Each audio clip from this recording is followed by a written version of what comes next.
Hello guys, स्वागत है आपका मेरे चैनल पे। मैं हूं सूरज और आप सबको merry Christmas guys, happy holidays. I hope कि आप सब एंजॉय कर रहे हो अपने अपने घर पर। तो सबसे पहले बात कर लेते हैं जो क्वेश्चन मैंने अपनी पिछली वीडियो में पूछा था कि गेटी को कैसे पता चल जाता है कि लूसीफर की कमज़ोरी क्या है। इसका आंसर ज़्यादातर लोगों ने सही दिया है। एंड रियली सॉरी गाइस, मैं सबका नाम तो नहीं ले सकता क्योंकि वीडियो फिर बहुत ही ज़्यादा लंबी हो जाएगी। तो आप सबका आंसर अपनी स्क्रीन पर देख सकते हो। और चैनल पर नए हो तो इसी तरह की और भी वीडियोस के लिए मेरे चैनल को सब्सक्राइब कर लेना, बेल आइकन को क्लिक कर देना और वीडियो को पूरा देखना ताकि आपको स्टोरी अच्छे से समझ आए। तो अब शुरू करते हैं। तो कहानी की शुरुआत होती है एक क्राइम सीन से, जहाँ पर लूसीफर और क्लोई भी होते हैं और फिर हमें दिखाया जाता है एक डेड बॉडी। तभी वहाँ डैन आता है और डैन बताता है कि इस लड़की का नाम किम है और ये 24 साल की है। और एला बताती है कि इसे किसी छोटी चीज़ से मारा गया है जो काफ़ी भारी भी है। फिर हम एक लड़की को देखते हैं जो क्राइम सीन पर सेल्फीज ले रही होती है और डैन बताता है क्लोई और लूसीफर को कि ये वही लड़की है जिसने डेड बॉडी को सबसे पहले देखा है, क्योंकि ये किम की रूममेट है। फिर क्लोई उस लड़की को वहाँ सेल्फी लेने से मना करती है और उससे कहती है कि दरवाज़ा भी तोड़ा नहीं गया है और घर के अंदर भी कोई तोड़फोड़ नहीं हुई है। इसका मतलब किम उस खूनी को जानती थी। तो तुम्हें किस पर शक है? क्या उसका किसी से लड़ाई हुआ था या कोई ब्रेकअप हुआ था? तो वो लड़की बताती है कि हाँ, उसका झगड़ा तो हुआ था किसी के साथ फ़ोन पर और वो काफ़ी गुस्से में थी और चिल्ला चिल्ला कर बात कर रही थी। फिर क्लोई को पता चलता है एक टॉप में डेटिंग एप्लीकेशन के बारे में, जहाँ पर वो लड़का जिससे कि किम की लड़ाई हुई थी और किम, ये दोनों मिले थे और वहीं पर वो लूसीफर के साथ जाती है। फिर वो दोनों वहाँ के ऑनर से मिलते हैं जिसका नाम होता है मैक। और क्लोई मैक से कहती है कि हम दोनों यहाँ किसी केस के सिलसिले में पूछताछ करने के लिए आए हैं। फिर क्लोई मैक को किम की फ़ोटो दिखाती है और उससे पूछती है कि क्या तुम इसे जानते हो?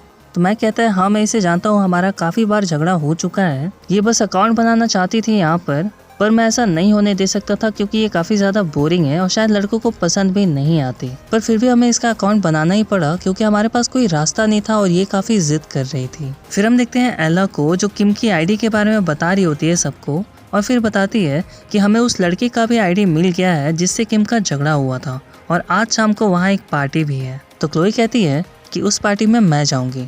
और इधर हम देखते हैं शार्लेट को जो एला से कहती है कि मुझे फॉरेंसिक शैडो प्रोग्राम में एडमिशन मिल गया है। तो एला कहती है वो क्या होता है?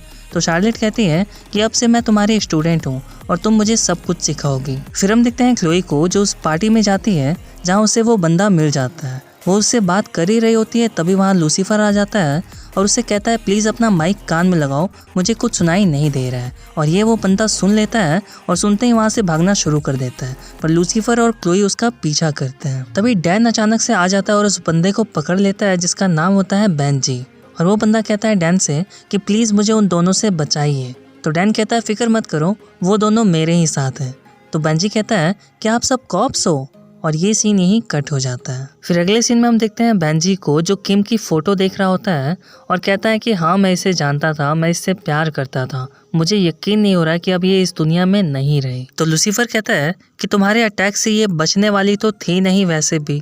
तो बेंजी कहता है कि पर मैंने इसे नहीं मारा है, मैं कह चुका हूँ। तो क्लोई कहती है बेंजी से कि तुम ही वो आखिरी बंदे हो जिसका किम के साथ झगड़ा हुआ था, यहाँ तक कि तुम ही ने इसे आखिरी बार देखा भी था। तो बेंजी कहता है कि झगड़ा होना बुरा है क्या? प्यार में तो झगड़े होते ही रहते हैं। और जहाँ तक रही देखने की बात, तो सिर्फ मैंने अकेले इसे आखिरी बार नहीं देखा था।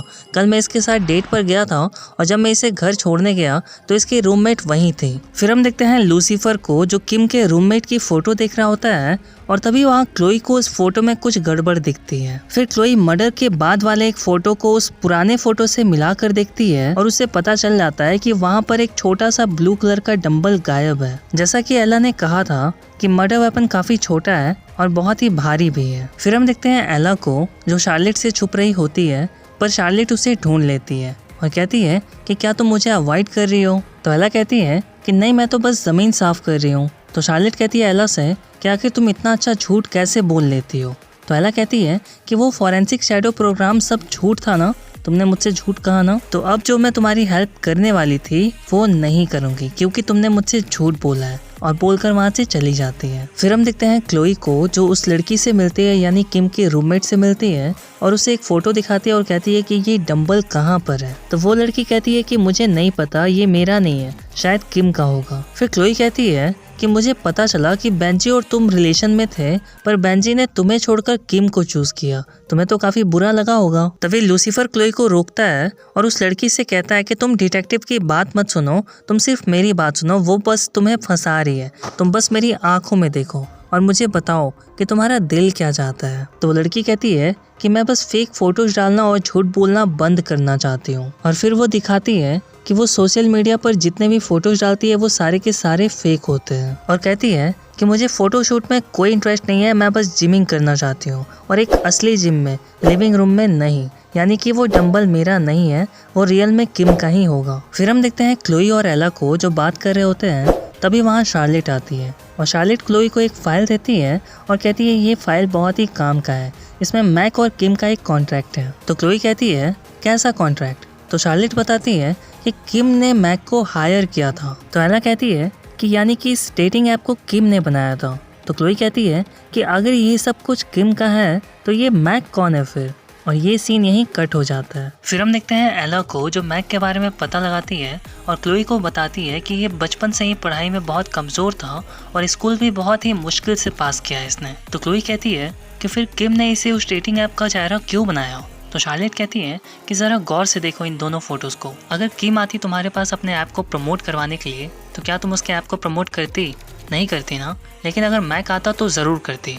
ये सब कुछ सिर्फ लुक्स को लेकर है। तो क्लोई कहती है कि इसीलिए शायद किम ने मैक को इस एप्लीकेशन का चेहरा बना दिया, पर फिर बाद में उसे ये सब कुछ अच्छा नहीं लग रहा था और वो अपना एप्लीकेशन लेना चाहती थी। तो शार्लेट कहती है और अपने पैसे भी, क्योंकि इस एप्लीकेशन से उसे बहुत सारे पैसे मिलने वाले थे और वो सारा पैसा मैक रखने वाला था और इसीलिए हो सकता है कि मैक ने इसे मार दिया हो। फिर हम देखते हैं लूसीफर को जो मैक के घर पे जाता है और उससे कहता है कि इस वीकेंड तुम मेरे साथ लास वेगास जाना पसंद करोगे क्योंकि मैं काफ़ी ज़्यादा बोर हो गया हूँ। तो मैक कहता है हाँ, ये सुनने में तो काफ़ी इंटरेस्टिंग लग रहा है, पर फिलहाल मैं किसी के साथ बिजी हूँ। और जब लूसीफर देखता है कि मैक किसके साथ बिजी है तो हम देखते हैं कि वहाँ कोई और नहीं क्लोई होती है, जिसे देखकर लूसीफर बिल्कुल शॉक रह जाता है। और लूसीफर मैक से कहता है कि तुम डिटेक्टिव के साथ बिजी हो, पर कोई बात नहीं, मेरा हेलीकॉप्टर यहीं खड़ा है, अगर हम अभी निकलें तो शाम तक लास वेगास पहुंच जाएंगे। और लूसीफर क्लोई से कहता है कि मुझे अफसोस है पर तुम्हें यहाँ से जाना होगा। तो क्लोई कहती है मैं यहाँ से कहीं नहीं जाने वाली, मैं तो बहुत मज़े कर रही हूँ, तुम्हें जाना है तो जाओ। तो मैक कहता है कि मैं बियर लाने जा रहा हूँ, तब तक तुम दोनों डिसाइड कर लो कि मेरे साथ कौन रहेगा, और बोलकर वहाँ से चला जाता है। तो क्लोई कहती है लूसीफर से कि तुम्हें क्या लगता है कि मैं यहाँ डेट पर आई हूँ?